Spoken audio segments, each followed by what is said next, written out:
भागवत पुराण के अनुसार यह है माता तुलसी की संपूर्ण कथा। तुलसी से जुड़ी एक कथा बहुत प्रचलित है। श्रीमद् देवी भागवत पुराण में इनके अवतरण की दिव्य लीला कथा भी बनाई गई है। एक बार शिव ने अपने तेज को समुद्र में फेंक दिया था। उससे एक महातेजस्वी बालक ने जन्म लिया। यह बालक आगे चलकर जलंधर के नाम से पराक्रमी दैत्य राजा बना।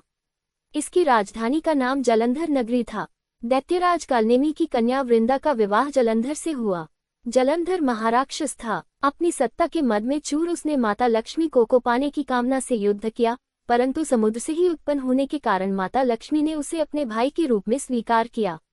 वहां से पराजित होकर वह देवी पार्वती को पाने की लालसा से कैलाश पर्वत पर गया। भगवान देवादिदेव शिव का ही रूप धरकर माता पार्वती के समीप गया, परंतु माँ ने अपने उपबल से उसे तुरंत पहचान लिया तथा वहां से अंतर्ध्यान हो गई। देवी पार्वती ने क्रुद्ध होकर सारा वृतांत भगवान विष्णु को सुनाया। जलंधर की पत्नी वृंदा अत्यंत पतिव्रता स्त्री थी। उसी के पतिव्रत धर्म की शक्ति से जलंधर न तो मारा जाता था और न ही पराजित होता था। इसीलिए जलंधर का नाश करने के लिए वृंदा के पतिव्रत धर्म को भंग करना बहुत जरूरी था।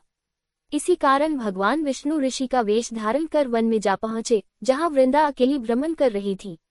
भगवान के साथ दो मायावी राक्षस भी थे, जिन्हें देखकर वृंदा भयभीत हो गई। ऋषि ने वृंदा के सामने पल में दोनों को भस्म कर दिया। उनकी शक्ति देखकर वृंदा ने कैलाश पर्वत पर महादेव के साथ युद्ध कर रहे अपने पति जलंधर के बारे में पूछा। ऋषि ने अपने माया जाल से दो वानर प्रकट किए। एक वानर के हाथ में जलंधर का सिर था तथा दूसरे के हाथ में धड़। अपने पति की ये दशा देखकर वृंदा मूर्छित होकर गिर पड़ी। होश में आने पर उन्होंने ऋषि रूपी भगवान से विनती की कि वह उसके पति को जीवित करें।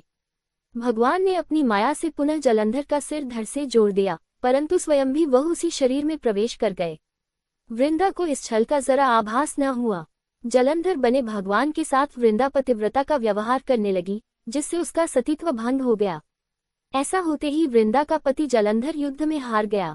इस सारी लीला का जब वृंदा को पता चला तो उसने क्रुद्ध होकर भगवान विष्णु को शिला होने का श्राप दे दिया तथा स्वयं सती हो गई। जहां वृंदा भस्म हुई वहां तुलसी का पौधा उगा। भगवान विष्णु ने वृंदा कहा, हे वृंदा, तुम अपने सतीत्व के कारण मुझे लक्ष्मी से भी अधिक प्रिय हो गई हो। अब तुम तुलसी के रूप में सदा मेरे साथ रहोगी। जो मनुष्य भी मेरे शालिग्राम रूप के साथ तुलसी का विवाह करेगा उसे इस लोक और परलोक में विपुल यश प्राप्त होगा। जिस घर में तुलसी होती है वहां यम के दूत भी असमय नहीं जा सकते। गंगा व नर्मदा के जल में स्नान तथा तुलसी का पूजन बराबर माना जाता है। चाहे मनुष्य कितना भी पापी क्यों न हो, मृत्यु के समय जिसके प्राण मंजरी रहित तुलसी और गंगा जल मुख में रखकर निकल जाते हैं, वह पापों से मुक्त होकर वैकुंठ धाम को प्राप्त होता है। जो मनुष्य तुलसी व आंवलों की छाया में अपने पितरों का श्राद्ध करता है, उसके पितर मोक्ष को प्राप्त हो जाते हैं।